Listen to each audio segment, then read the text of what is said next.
What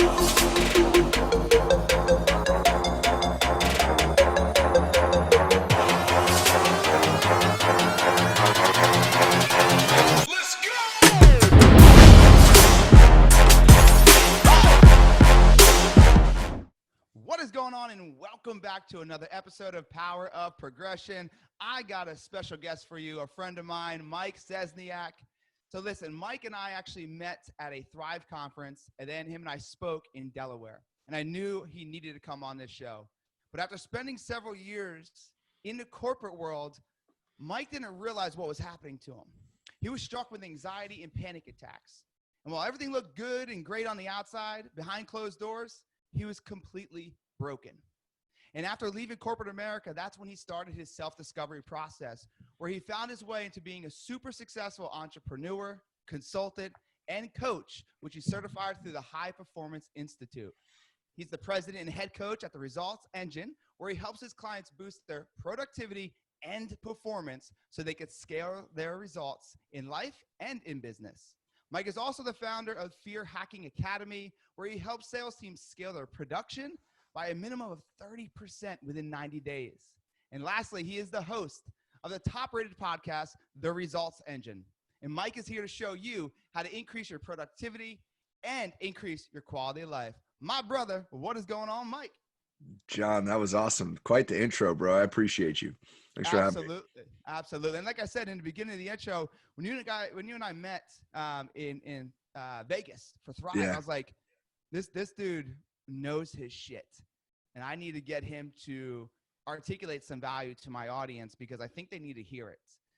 So I appreciate that. Then we jammed out over in Delaware at the Unleash You conference. Mm-hmm. Me, you, Trent Shelton, Saba. It was a good little event. Yeah, it's funny, man, that event where we first connected, we had been connected on social for like a year and a half, 2 years before that. But when we finally got to connect in person in Vegas, I actually was only at Thrive. The event was Friday to Sunday, I believe. And I left Friday afternoon because my cousin got married on Saturday back on the East Coast. So, I told Cole, I'm like, yo, I'll be there until Friday afternoon, and we had the opportunity to speak. That's where I met Mike Faber, where I got introduced or invited to go speak down in Delaware as well. So, yeah, it's funny. Like when you bet on yourself, bro, and you put yourself in those situations, even though it doesn't make sense to anybody else, it's like, why are you going to fly to Vegas for like 48 hours? Like, I don't know, because I want to. And, good things happen. So it was awesome. We got to connect back then. Absolutely. And guys, listen to what he just said. I mean, there's already value just being dropped. Like he had a prior engagement, right? He was going to his sister's wedding. How many people listening right now? Sister's not getting married yet. All right, cousin. And how many people right now would be like, man, there's this event. It's 4 days. I can only go 2 because I have a prior engagement. So I'm not even going to go.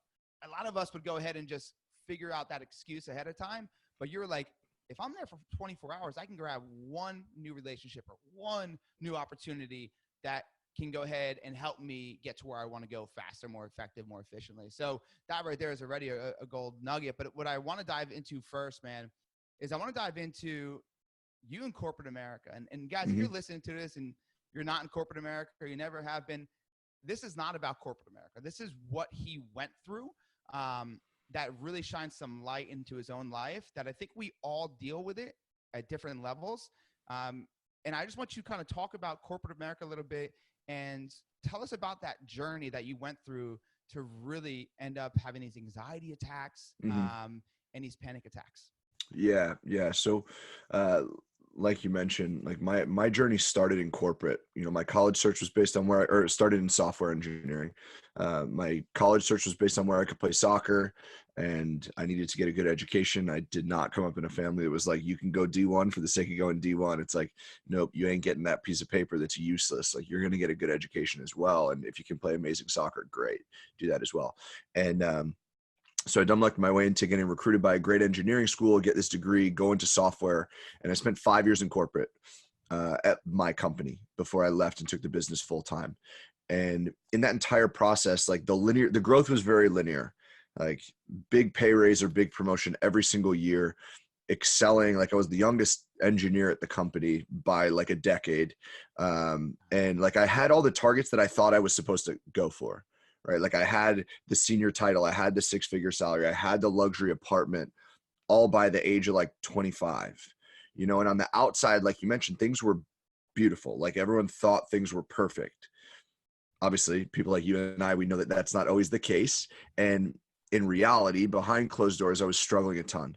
And for me, you know, I never forget January 1st, 2014 was the first day that I ever experienced a full-blown panic attack. And I remember my roommate was out of town. I think he was up like skiing somewhere, bailed on me.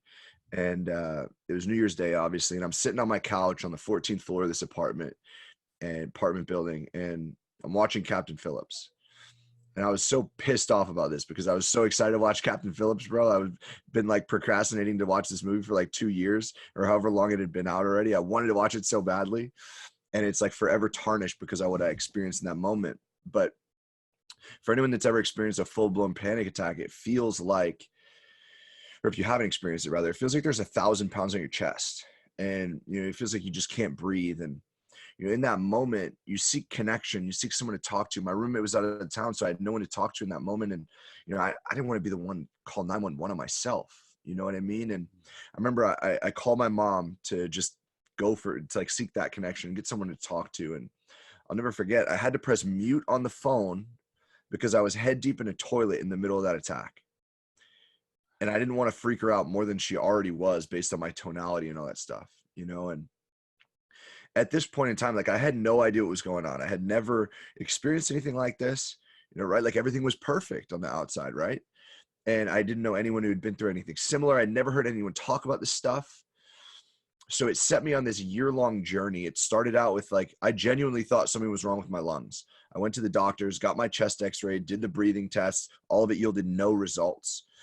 And it wasn't until a year that I don't know if I heard someone say anxiety or like I came across some word, or I started to do some like self-diagnosis and really look into what that actually meant and start to get some clarity on what it was that I was feeling. Because before then they like prescribed me an inhaler to give me like immediate relief, like in those moments and hope it would help. It didn't. And, you know, it set me down this journey, and being the engineer, I had to reverse engineer what was going on in those moments. Like what led to it? What was happening when I experienced these attacks? And without fail, John, every single time, it was when I felt guilty for not working, you know, and I didn't realize, first of all, I didn't realize that I had zero clue what productivity meant, like none. I thought it was doing things, being busy, getting things done, checking it off the to-do list. I didn't realize that doing things didn't matter if the things I was doing didn't matter. Right. And then you pair that with a very toxic landscape of social media. I didn't realize it was a highlight reel, you know, so someone like myself and like you, and as I'm sure like a lot of people listening to this, like I had very high goals and very high expectations. So you pair that with I didn't realize that people that I was looking up to that seemingly had what I wanted were only sharing the highs and not the lows. I thought I was looking at the blueprint.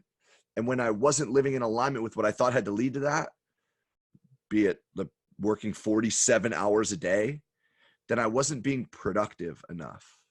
So that just opened me up into this world. And productivity is only a fraction of what we do now in the high performance world, but it's what opened the space for me. And I started to go down the rabbit hole. I started to geek out about it. And I really started to just start to figure out like, how could I improve that? Because I knew if I could show up a little bit more powerfully when I was working, and start to build a little bit of a healthier mindset around what I actually wanted to create, then I might not have experienced what I experienced. You know, I might be able to avoid going through what I went through. And that was where it all started, man. And, you know, I built multiple businesses while I was in corporate. The coaching consulting, I started that for the last year and a half while I was in there. And then I took that full time, and I've never looked back. And it's been the most gratifying thing I've ever been able to do. And I'm just blessed to be a part of this community and this industry. Absolutely, man. And that's an incredible story, because I think a lot of people do have that anxiety that hits them. But before I even dive into that, you said that you did everything you're supposed to do. Whose rules was that? Like, whose terms? Was that your parents? Was that you? Was that society telling you that this is the rules? Because, you know, I think for you, knowing what you know now, you could say, well, that was this person's rules, right? So knowing what you know now, whose rules were they? Whose terms was that? Yeah, I think it was society in the bigger picture. You know, like my parents have always supported everything I've ever done. even not up until, that sounds like it stopped, but like even when I decided to leave corporate, and the, that was not like, there was some persuasion involved there, but like eventually we were all on the same page. And so, I very much grew up in that structure that as society we're sold of: go to school, get good grades, get a good job. But I knew I wanted something more for myself. And I always knew that I wanted to build something for myself and take ownership and build my own business and be in bigger business. So, those metrics, those targets, that was kind of what society was pushing on me. I wouldn't say that my parents really pushed it on me, at least not intentionally. Like, there was never like, you have to do this. It was like, they were just always proud of what I was accomplishing.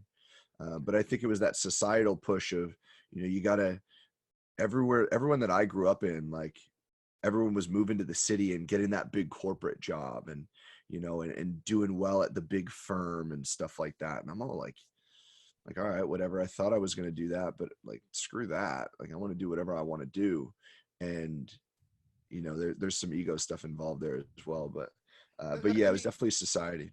Let me ask you this though. So you talked about all my friends were going to the city, getting these jobs. And you're like, I guess I just needed to fall in line. What about the other half, the other part of the world too? It's like, all my friends are staying here.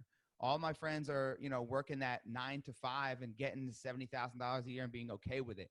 But I don't want that, right? So the person that's listening, it's like, dude, I want more, but if I'm falling in line right now and this is not where I want to be, and I want to take the jump, because I think it doesn't make a difference whether you're jumping out of the corporate world into entrepreneurship or vice versa, right? It really doesn't make a difference. But to take that jump out of what you thought was success and say, I'm going to create my own, a lot of people struggle with that initial leap. So what would you tell them on how to process that initial leap and what to do to actually get going?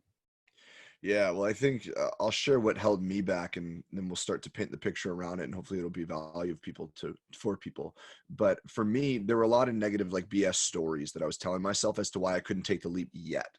Like, I had already come to terms with the fact that I wanted something more, and I was taking that action outside of that, 40 to 60 hours a week that I was selling to the company in the middle of my day. I was doing the 5 to 7 a.m., 7 to 11 p.m., like side hustle type stuff. And so I knew that that's what I wanted. However, that alone is difficult enough. Like, when you're building a business, it is hard enough that most people don't understand why you're doing it, right? And then you pair that with, oh, now I'm going to leave the corporate job full time and I'm going to walk away from, I was making good money at the time. Like, I wasn't making FU money, but I was making like a solid 6-figure salary, and rent in New York is pretty damn high, as you know. So like, the pushback was crazy. So I think there are a couple of main pieces. One, my stories that I was telling myself were complete BS, and subconsciously they developed some very negative money mindsets that I had to break through, which I had no idea that even existed. I thought I had a great view of money. It was a tool, it provided opportunity. None of the BS that we're told of, it changes people, it makes you evil, all this stuff that's just frankly not true. Like, if you're an asshole without money, you're going to be a bigger asshole with money, right? It's a magnifying glass. But I knew that those were, positive views of money, but I didn't realize what I was actually telling myself, which was, I can't leave this job until I make $100,000 in the business, which, is difficult if you're only doing 5 to 7 a.m., 7 to 11 p.m., and all that I wanted in that moment, John, like, all I wanted to do was to leave corporate. I wanted to take my business full time. That's all I wanted. And the only thing in the way was this financial target. So intrinsically, money becomes everything, right? And I didn't know that I believed that. I was in Fiji at Tony Robbins' Life and Wealth Mastery, and I was doing this exercise where we had a worksheet, right? And if we were working together, I would give you my worksheet. You would ask me the questions so I could just speak, and you would just try and capture everything. So we try and get rid of the filters. And the guy that I was working with was asking me this question, and it was like, what is money to you? Like, what does money mean to you? Like, what is money? And the word everything kept popping into my head. And I literally said to him out loud, I said, dude, I don't think I believe this, but it keeps coming up and I got to say it out loud. Money's everything. And it all of a sudden, like, bam, the light is shed, and like, I had to work through it, but I didn't realize it. So for me, to your question, what needs to be done? One, it's identify the stories. Two, it's start to ask better questions that are confronting, but can actually ask, like, are they true? If they're not, cool. What can we move forward? And we can start to ask better questions so we can get better answers. But then the other piece, that social push, I think you got to get around people that have a similar vision, because inevitably life will punch you in the throat. And when that pushback is so ubiquitous, like everywhere, and you feel like you're fighting a war on all fronts, you need those people that are going to lift you up, bro. It's so important. And especially in that moment where I took the leap and left corporate at a time when, by the way, I had ripped my business to the floor and was starting from scratch. I needed those people. So it started with uncovering what the stories were that weren't true, digging into them, piercing holes, and then finding getting clarity around what actually was true about my situation.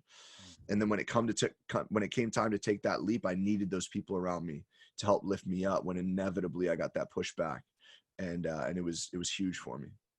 I love that. Guys, listen, like super careful and be taking notes, because he just said something simple. Like, first off, raise your hand and identify what are the stories you're telling yourself that don't serve you in the goals that you have, right? And number two is ask better questions to get better results. And I'm a huge preacher of this to all the sales teams that I teach, and just in general, right? I always say your quality of life is proportionate to the quality of questions you ask yourself, right? And for the sales guys, you know, your income is directly proportionate to the quality of questions you ask your clients. And so those two things are huge for me. But you're talking about get around the right people. Get around the right people that can lift you up. In the world we live in nowadays, a lot of issues we have is like the compare and despair, right? Like, who am I to go ahead and do this? People are going to make fun of me if I go ahead and I put myself out there. Like, I mean, take me for an example, right? When I first started my coaching company, I knew people were going to be talking shit, right? I knew people were going to be like, man, who's this guy? Because they remember John Marrone when he was out there partying, fighting, doing drugs. That's who they know, right? Yeah. They didn't see the transformation. They didn't see what was going on behind closed doors for me to become a better person. And they were just waiting for me to fuck up, right? Like, they're just waiting for that moment. So they're like, haha, told you so. And every little slip up, whether it's just a misspelling of a word or me not being on my A game or putting on some weight, whatever it might have been, they were there to be like, haha. So they're going to be there. It's not like the haters disappear. It's not like people aren't going to judge you. They will. Yeah. For you to leave your network at that current moment, who are all in this one path, they're all rowing this way, and you're like, I'm going to jump out and I'm going to actually go the opposite way. How did you compartmentalize in your mind of like, okay, they're either like, whatever they say doesn't matter, or did you just say, you know what, like, they're either going to come with me or not? Like, how did you process that? Because I think that's a big fear people have, Mike, is that the two things that you talked about for sure that they could work through, but it still comes down to, when I step out into the world, the fear of being judged by the people around me is what's going to cripple me back into the place I don't want to be. Yeah. So I think for me, there's a couple interesting pieces that kind of led to the reality of my situation when I did take that leap. And there's a couple things. One, the people in corporate, like in that same path that I was in, they were jealous of, and like in a good supportive way. They're like, damn, I wish I could do that type of thing. So there was very little, like, wow, you're going to fail type stuff. Because, and here's why I think that is. One, like, I wasn't surrounded by a ton of like engineer or die type people. You know, it was a little bit of an older company. People, it was kind of like, not like lifers. I get like, it was a 9-to-5 for a lot of people, like not a career. I don't want to use that word, but like, a lot of my colleagues would like leave and go pick up their kids, you know, like it was what they did to provide for their families. So a lot of them were like, good for you for betting on yourself. It was the people outside of that world that really had the negative pushback, because, dude, I can relate. I don't have exactly a similar story as you, but like, dude, I came from a world where when I was in college, I was that straight-faced, intense dude. Like, if you didn't know me and you saw me, you thought I wanted to kill you. You know what I mean? By the way, if you guys don't know Mike, he's like 7'10". Yeah, exactly. So, dude, like, I had to work to develop this tonality, to work to develop like any facial expressions. You know what I mean?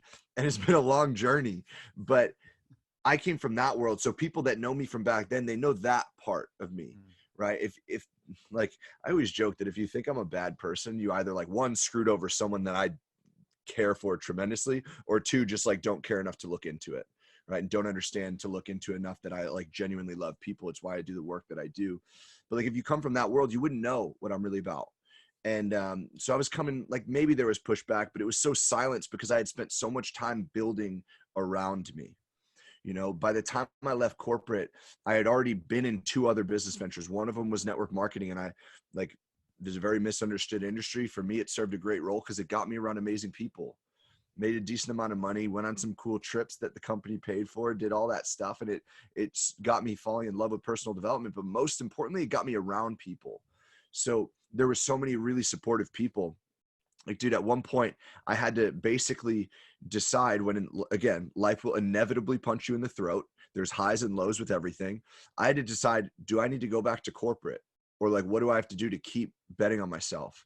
And one of my closest friends, who I met because of that network marketing company, dude, he literally sat me down. He's like, don't be an idiot. You've gone way too far to even consider that. Like, let's go. And it was because I surrounded myself with those people. So it was a lot of work that led up to the community that I was blessed to have around me, because inevitably there was pushback, but it was so silenced, right? It was drowned out by the positivity for me. And by the way, to speak to the, like, I'm going to look stupid, I did look stupid for 5 years. And like, go back to my videos. I remember I was living on York Avenue on the Upper East Side.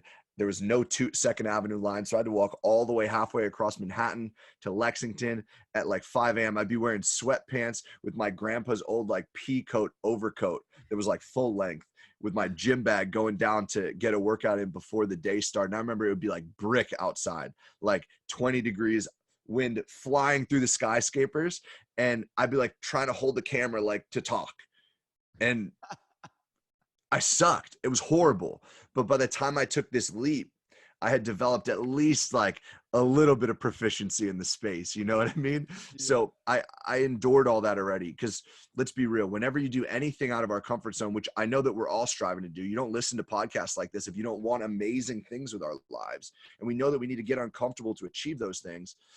You're going to be bad at it. Like, you're going to suck when you first start, and then you're going to get a little bit better. And you're going to suck a little bit less, and you're going to suck a little bit less. And like, you're going to go down that path, and eventually you'll be halfway decent. Right. And then everyone starts that way. So I just had to rant about that for a second, but it was this culmination. Yeah. And you talk about embracing the suck, right? Like, yeah. Embrace the suck, guys. Like, be willing to suck in public. And don't be fearful of how they're going to judge you, because people, no matter what, are still going to do that. Like, I'm sure people are judging Mike. They're judging me. And guess what? No matter what level we get to, there's going to be more people judging us. It's just the way it works. But it's super interesting, because you said that, hey, man, look, when I was in my 9 to 5, I was building my tribe, so that when it was time to finally step out, I had the right people around me. I think a lot of people who are kind of right now, like, okay, I want to jump out of this 9 to 5 and I want to start this business, I think they're waiting to jump out to start building that network of people that support them. Let's talk about that and how people could be more productive and not go home at 6 o'clock and just shut it off, or go home and say, hey, it's a freaking weekend, man, and then not do anything.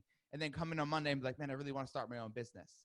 I think that's a huge issue with this world. It's like they want all these things when they're working this 9 to 5, but the issue comes down to when it's nighttime, when they have downtime, when it's the weekend, they're doing nothing to be extremely productive and move the needle a little bit further to actually jumping into their own business. Yeah, dude, it's never been easier, right? Like, we have meetup.com, where like I was super spoiled because I was in New York City. There's probably like 1,000 a night. You know what I mean? But you could go to those networking events. Do we have Facebook groups? We have LinkedIn groups. We have Instagram engagement groups, like all these things where like, well, Instagram engagement groups is a whole different thing. Like, people trying to growth hack on there, but like, dude, there are Instagram groups that you can be a part of these communities. You could follow hashtags and start to build relationships with people that are interested in similar things. Like, dude, you have to take the initiative though. And type in, like, dude, there's like Ryan Stewman's Sales Talk for Sales Pros group on Facebook.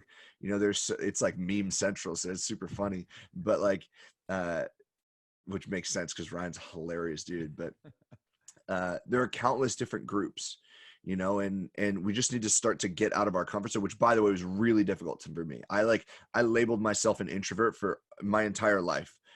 Without realizing that I actually love people and I actually thrive when I'm around people. I just have a ton of social anxiety about breaking that ice and getting the conversation started. Once it's open, as anyone listening to this can tell, you can't get me to shut up. You know what I mean? So we need to take a little bit of initiative, get uncomfortable and join those groups, or maybe it is comfortable, in which case, like, what are you waiting for? But we need to start to build those relationships, because it starts like that. Dude, one of my closest friends is started from someone in that network marketing business. We didn't work together at all. We were just introduced, hit it off, always kept in contact, met in person the first time because we were like deciding we wanted to invest in ourselves and go to an event. And our budgets were based off of us splitting a hotel room. We had known each other for 2.5 years at that point, and it was for Lewis Howe's Summit of Greatness. And dude, got the time off, but I'm like, dude, I'm going to go get this time off right now, assuming you commit to come to this event with me. Then I booked like a bootleg bus out of Chinatown overnight to like get down there. And it was wild, but you told me that story in Vegas. Dude, it starts as a virtual friendship. Like, dude, some people maybe still think that that's weird, but it's the reality that we live in. And why not leverage it? So do what you got to do, because otherwise, dude, if you jump off of that cliff and try and build those wings down when like literally like boulders are falling from the sky, boulders being the pushback that you're going to get from society, you don't have other people to lift you up or like swat those boulders away, bro, it's going to be tough. And I love that analogy. Yes, dude, we need to do that work and be proactive about it, because eventually you'll get to that point where the business is ready to go. Right. And you could take that full time and you can bet on yourself. And it's so much better when you have a community around you. Astronomically more better. Jeez, Mike, come on. It's been a lot it's been a lot of long day for you. Yeah. I love talking about, don't try to build the wings on the way down, bro. Like I just love that. And something that they have fear of is probably stepping out of that comfort zone, and Fear Hacking Academy is something, that's one of your babies. So tell us a little bit more how people overcome fear. What do you think the number one fear is in a human? Because I like to challenge people with that. What do you think the number one fear is in a human from all your studies, and how do people overcome it? Yeah. Well, most people would say it's public speaking, right? Yeah. So fear hacking is more about leveraging fear instead of overcoming it. Like, I think that, so when we talk about fear, what do we think about? Public speaking, death, heights, the dark, rejection, spiders, all these things, right? Negativity. But you and I know that decisions are emotional. They're not logical. And it comes down to pain versus pleasure, right? Running away from pain is far more powerful than seeking pleasure. So if all of these things about fear are actually negative, why would we want to be only paralyzed by and not leverage the most powerful piece of our decision-making? You know what I mean? So fear hacking is a practice that, frankly, I just used for myself when I was going through some of those funks and I was losing pieces of my personal life that would like made me who I was, like my personal development, meditation, working out, nutrition, like different areas like that. And then I was like, dang, that worked. Like, holy crap, that worked. Let me see if I could do it in business. And then in 12 weeks, we did like 300 Instagram posts. I keep saying we when I tell this story. It was me. Like, I didn't have a team, but 12 blog posts, 300 plus Instagram posts, 36 Facebook lives. Like, the production was wild. And it was all because of the same practice. So I'm like, okay, this is very versatile. Let me figure out how I can. Eventually I got introduced to the coaching industry in a way that I was okay to enter it. And I built this program on the flight home from that Summit of Greatness event. But this was year 2 when I met Brendan Burchard, and 2, 3, one of this, it wasn't the first one, either way, not important. And I wrote this curriculum on the way home, just an educational system around what happens in the decision-making process, how we build habits, all these different pieces that are really crucial.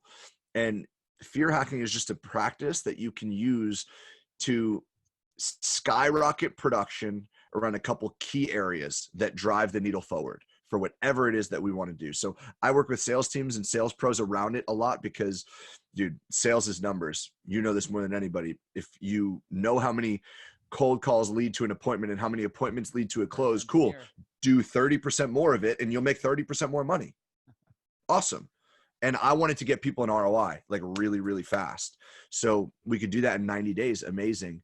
but like I started it for my personal life, because I lost pieces of me. So it's super versatile, but it's not actually about overcoming the fear. It's about leveraging it or manufacturing fear that will drive the decision, right? Because dude, we know what we need to do. Usually, like if we really sit down, we're like, Mike, I got to do this, and this to get where I want to go. And we don't do it sometimes. Like, why? So this is just a practice. Exactly. So this is just a practice where we could drive the decisions we know we need to make. Right. So that's kind of what it is. And that's success in a nutshell, right? It's like doing the shit that you don't want to do when you know you need to do it. And people are like, oh, the motivation's super temporary. I still think people feel overwhelmed though, brother. Like, for sure, because they have all these things they want to do, because they have all these goals, but then they have, their family and they have their health and they have, the doctor's appointments and they have all these things.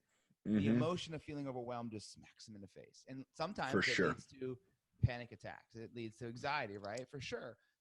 But it really lowers their productivity, and they need to take more action, right? It's all about massive, aggressive, empowering action on a daily basis that's going to move that needle closer, right? That action is going to drive more clarity. But because they're overwhelmed, they are like suffocating and they just cannot be productive. I'm sure people listening to this right now have said, the day got away from me way too many times than it should have. And that just means I was not as productive as I could have been or I should have been. How do people increase their productivity on a daily basis? What are like a few key components, a few key ingredients that's like, dude, if you do like these 1, 2, 3 things, you will guarantee at least a 5, 10, 15% in your productivity. Therefore, your results will obviously increase. Yeah. So you mentioned a bunch of really good points there. And the first thing that I want to highlight is the massive action piece, because I think the reason people get overwhelmed is because maybe they take massive action, maybe they don't, which is a whole different topic, but a lot of them do, but they take the wrong actions, right? They're majoring on the minor things. And I think that was the biggest thing for me about productivity, which was, again, I was working, like, I don't want to discount the work that I was putting in when I was struggling with anxiety and panic. I was working my ass off, but I didn't realize how, like, what that really meant. Like, I was doing a lot of things, but I wasn't feeling productive. Like, I didn't know what that actually meant. So for me, you mentioned the clarity piece, and that's where everything always has to start. If we don't know what we want, how can we intentionally work towards it? Right? Like, we could fill a calendar. I could fill a calendar up with the best of them, but like, is it going to matter? Like, are those things actually going to build my business, build my tribe, love on my family? Like, what are we working towards? So we need to start with that piece, because dude, if not, we can't actually achieve productivity, because the things that we're doing will not matter. So it always needs to start with that. Once you have that, then there are a couple other pieces. And in the high performance world, there are 5 main pillars: clarity, energy, courage, productivity, and influence. Those are the 5 main pillars I work with my clients. I think 3 really play well together, specifically with what we're talking about. The first we already talked about is clarity. Next one is energy, because you and I know this, man. Like, when I got in the Zoom call, you're bumping some music, you're generating energy so that we could show up powerfully, have an epic conversation, and create some amazing content and hopefully facilitate some breakthroughs for people, right? If we can't generate the energy, how are we going to show up powerfully during those time blocks, right? We might know what goes in them, but if we don't have the energy, then cool, the things don't get done. Right. And then finally, the productivity piece is kind of the culmination of all of it. That's where you might introduce some of the hacks and this sort of stuff. And Brian Tracy's Eat the Frog is an amazing book full of those sorts of things. But that's when we could start to maximize that calendar, because we know what deserves our time. We know what's worthy of being in those time blocks. We have the energy to show up powerfully. And now we could structure it in a way that's most effective and efficient. So those 3 really, really work well together. And I think when we're missing one of them, it all tends to fall apart. But really, at the end of the day, it all just gets us to pull the reins back in on what actually matters for us. Because, dude, everyone will try and push their agenda on what we should be doing. Like, if you're not, grind, hustle, grind, I'm working harder than you, bro. Like, I was that person.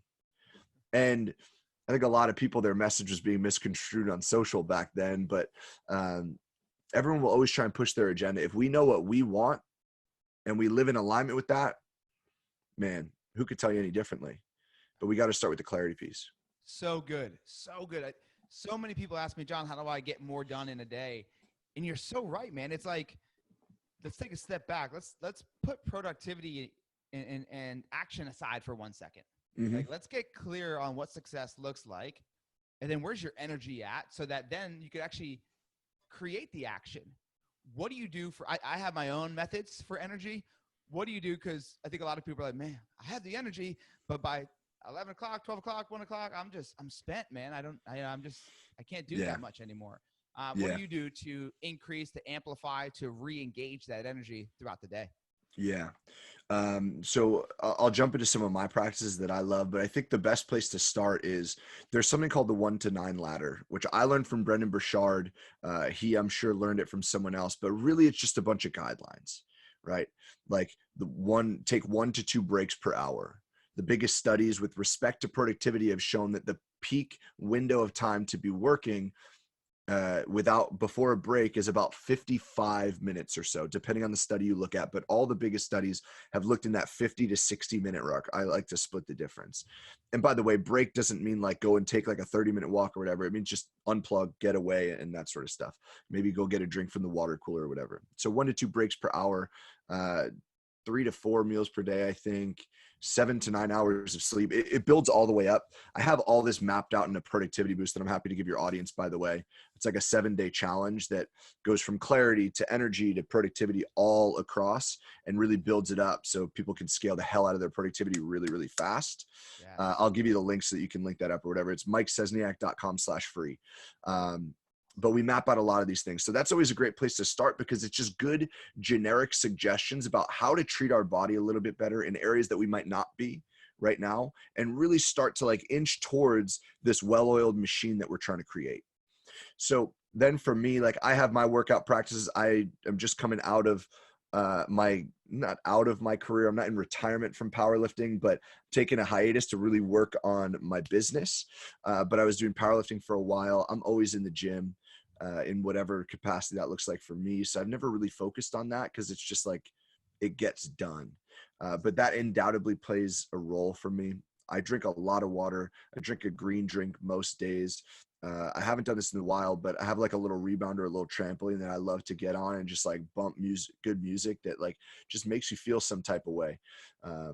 So any sort of practices like that just get the blood flowing. Like, dude, when I start my day, a lot of my morning routine is built around energy generation, because I'm not one of those people. Like, for example, this week I was literally doing an at-home sleep study to figure out like why my sleep sucks. And like I had sleep apnea, I got my tonsils removed, all that sort of stuff. And I still I don't wake up feeling good in the morning. So I need to make sure that I'm monetize is not the right word, but like dominating the beginning of that day to generate that energy. Because if I want to wake up at 4:30 or 5:30 in the morning, right, and get going and dominate those couple of hours, I need to generate energy. So I'm getting up, I'm chugging a bunch of water before my feet hit the floor. I'm getting on a foam roller, rolling out a little bit, doing some stretching, doing some body weight exercises, getting some blood flowing, chugging that green drink, all before I even sit down and meditate. And frankly, I started to do that because I'm like, man, I don't want to fall asleep when I'm meditating at like 4:45 in the morning. But it's all energy generation, right? And there's also some breathing stuff that you could do. I don't personally do that a ton. I do it with my clients. If they love it, they keep it. If they don't, we throw it out. If it's not sustainable, like what are we doing something for, right? So we got to love what we're doing. But that's something else I'll deploy on occasion, but anything to get that blood flowing, man. And music is a huge piece as well. I know that you vibe on that. Oh yeah, bro. Always. And you talked about the 1 to 9. I definitely want to give that to my audience, because it's such a crucial component to our success, is this energy. Yeah. And I do the clarity breaks. So he talks about, 1 to 2. So I take 15-minute clarity breaks throughout the day. And same thing. I don't take a half hour, take 10 to 15 minutes and I disconnect to reconnect, right? So I take my phone, it's nowhere near me. When I take my clarity breaks, and I think you guys need to understand this, I don't want you taking a break, being on your phone, scrolling through Facebook. Because we have 75,000 thoughts that go through our mind. I don't want it to be, John Marrone's post. I don't want it to be something that's not going to really empower me. I mean, my post will probably empower you, but I want it to be, just really a reconnection with your body and your soul. And if you're reading things, if you're reading posts, if you're scrolling, you're exuding energy, right? You're Mm-hmm. exuding energy. So you're not serving the purpose of a clarity break and to re-energize. And then talking Exactly. about, you chug the water. So I always talk about triggers. So for me, it's feet touch the ground. It's water I pound, right? Like There you feet go. touch I the love ground, it's that. water I pound. Because if not, if I try to drink water in bed, just to let you know, that shit is going everywhere. Going everywhere. So feet touch the ground, it's water I pound. So very similar in our morning routine and our process, and the rebounding. Yeah, for sure, man. Like energy, and it's just so easy to get if you just bump something good, man, and just go ahead and let yourself let loose. Yeah. That's super, super important. I want to give you a few words, brother, a few words, and without even like thinking, I just want you to say the first thing that comes to your mind. It could be a sentence, it could be a phrase, it Okay. could be a color, shit, I don't care. But I'm gonna give you a few words, and I want to see how your mind works, and let me know the first thing you think of. You ready? Cool. All right. Productivity. Effective. Failure. Awesome. Hustle. Harder.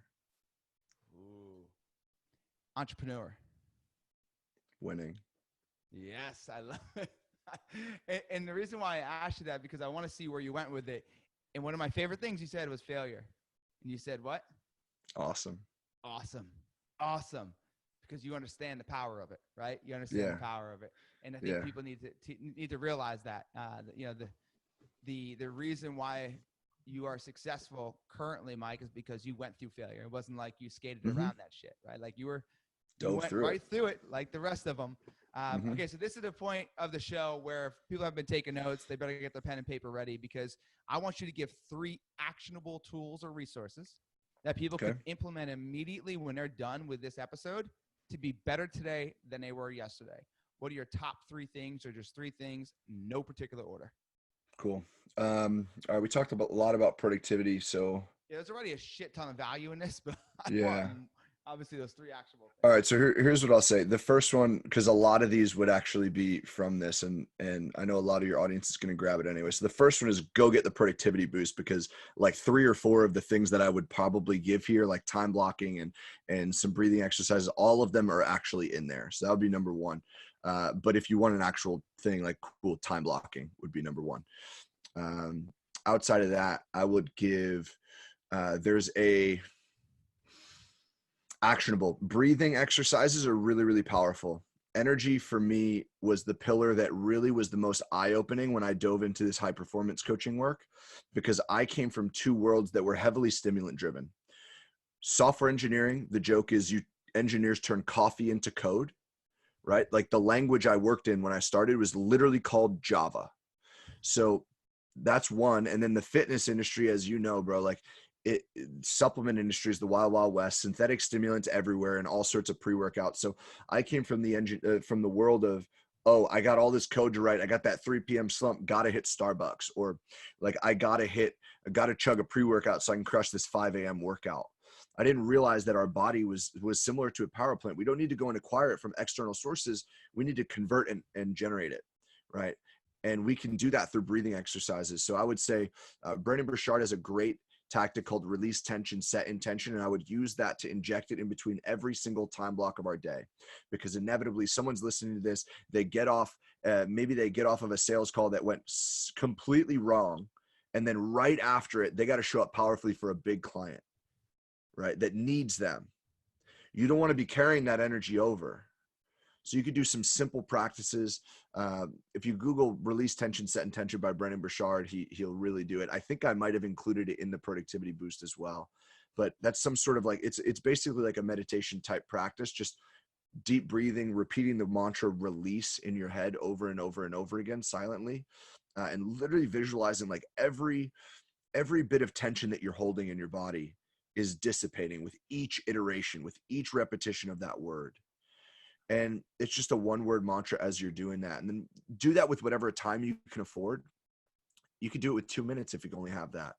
Once you have that, you kind of clean the slate, right? Now you can get super intentional with how you need to show up. You can start to ask those questions like, who needs me on my A game in this next block of time? Like, how do I need to show up powerfully to be best in service to the people in this room? Like, what characteristics do I need to make sure really shine to the light so that I could be of service? Like, all these questions that can give you that clarity of how you want to be showing up in that next block of time. And I encourage everyone to inject them into every single gap in between their time blocks. Do that in that gap, that clarity gap, if you want. Whenever, like, you could literally do that 2 to 5 minutes in between. I map out my time 55-minute block. I know that, well, it's a 60-minute block. I know that it's 55 minutes of work. And then I got that 5-minute gap to do something like this. And then conversely, you can YouTube like breath scaling. That's the releasing tension kind of is a breathing exercise to calm us down. Breath scaling would be massive to then generate that energy. If anyone's been to one of like Brandon's events, you've probably done it. He always makes the joke about like snot rocketing all over the people in front of you because you're like breathing aggressively. But it's a great example of how you can generate energy really, really fast by doing some breathing. So YouTube those, really, really powerful. I think that's two. Well, it was like 2A and 2B. So the third one, I would say the most actionable. We talked about, massive action being really important. And we also talked about that massive action. We need to make sure that it's the right action, right? And oftentimes people think we need to do more to get more, but I'm sure you've experienced in this work as well, or in your work as well, John, like sometimes we actually need to do less to get more. And a great practice that I mentioned, Brian Tracy's book earlier, Eat the Frog. One of my favorite tips that he shares in that book is something called the law of 3, which is if we were to look at everything that we need to do in our business, if we don't do it, it doesn't get done and everything explodes, right? And this works in a career as well, by the way. But when we get to the elimination and delegation piece of the exercise, make sure to consult the people you report to. Don't like DM me like, yo, Mike, I lost my job because I eliminated. Not my problem. Mike is not responsible. Yeah, disclaimer here. But it applies in both worlds. And if we look at those things that we need to do and we jot every single one of them down, most people have about 7 to 10 items on that list. And then again, it comes back to clarity, right? Everything should always come back to clarity. And clarity is just asking better questions. It's not difficult. High performers just do it more consistently and more frequently, right?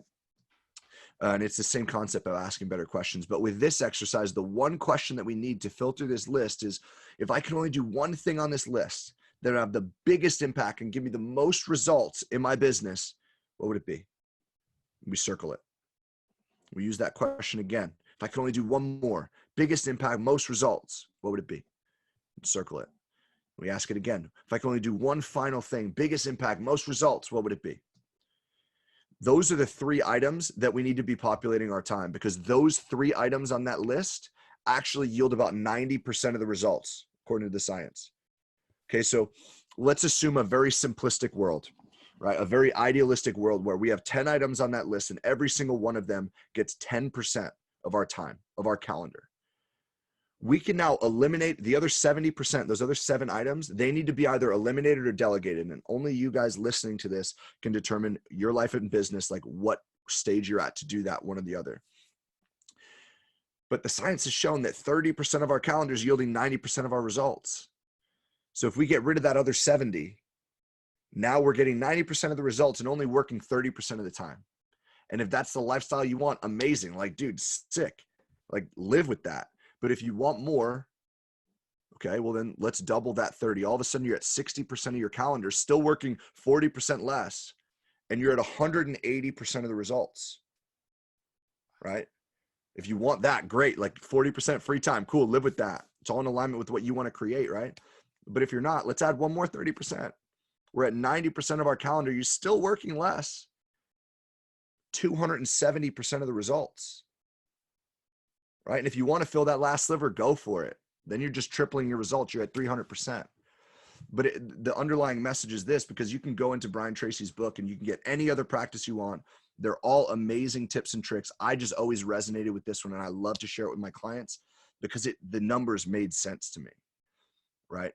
But at the end of the day, it all comes back to clarity. It comes back to being in alignment with what you actually want to create. And this is a really cool practice to be able to do that. So those would be the 3. I love it, man. That was extremely valuable. And what you kept coming back to is something I preach, and I'm so glad that you do the same thing. Questions, man. Questions, questions, questions. A lot of us, yes, we're about action, but it's that question that allows us to take the right action. And that right there is gold, my friend. I appreciate it. If anybody implements at least one of those things, they're going to be better today than they were yesterday. People need to know where to find you. But they also need to know that you have a pretty badass podcast, and I'm excited for you to talk about it. So I tell everybody where they can find your podcast, kind of what's it about, what's the theme, and tell everybody where they can go ahead and scope it out. Yeah, 100%. So wherever you're listening to this podcast right now, just type in the Results Engine podcast, and it'll be on all major players, all major podcast platforms. I think I alluded to this earlier in my story. Like for me, a big piece of my journey was that I didn't realize social was a highlight reel. And I've always had this, I think it became part of my mission back then that I always wanted to be very authentic and transparent as much as would serve people in my journey, so that it wasn't just a highlight reel. It wasn't just sunshine and rainbows. Like people knew that what was actually going to happen when they did certain pieces of their journey and of the entrepreneurial journey and all these things. And I also think, and I'm sure you've experienced this as well, like there's a lot of fluff in our industry. So I wanted to create a platform where we were just having raw, authentic conversation around what it actually takes to get next level results in life and business. You know, I felt that I felt my network was at a point where I was having amazing conversations with people that I had been looking up to for so many years, and now getting to start to build relationships with them. And I could just curate some amazing content.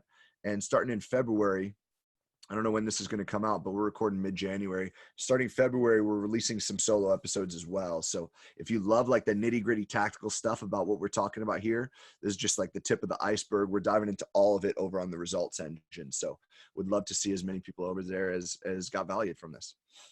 Yeah, absolutely. It's a phenomenal show. Top 200. It's going to keep climbing the charts. Phenomenal guest. You know, there's one guest I really like. Forget his name, John Marrone. Yeah, John's coming on soon. Fired up for that interview.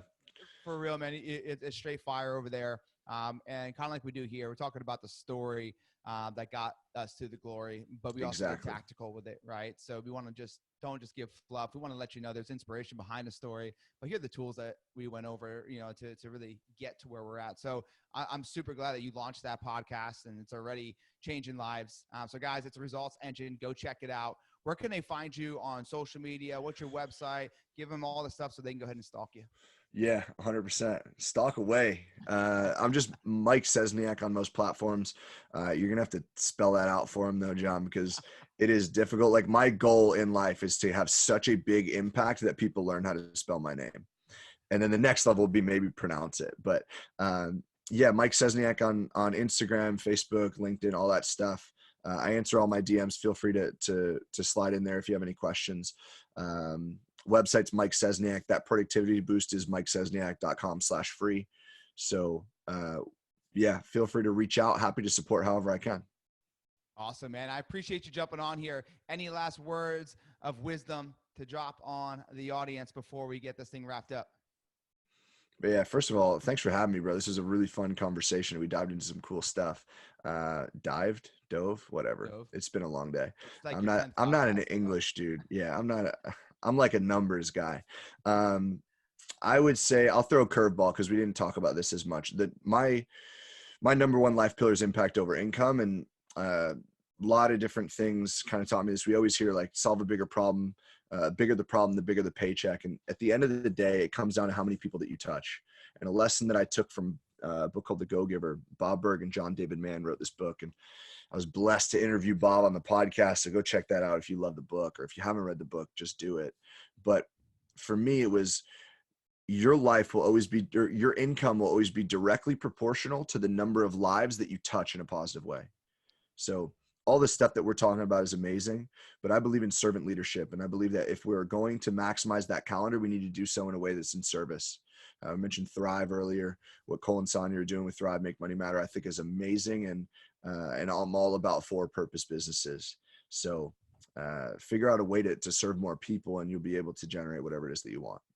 Yes, I'm in alignment, brother. I'm in alignment. I appreciate your time. I know that you're on a little podcast tour right now. Should I say little? I mean, you've probably done like 10 so far today.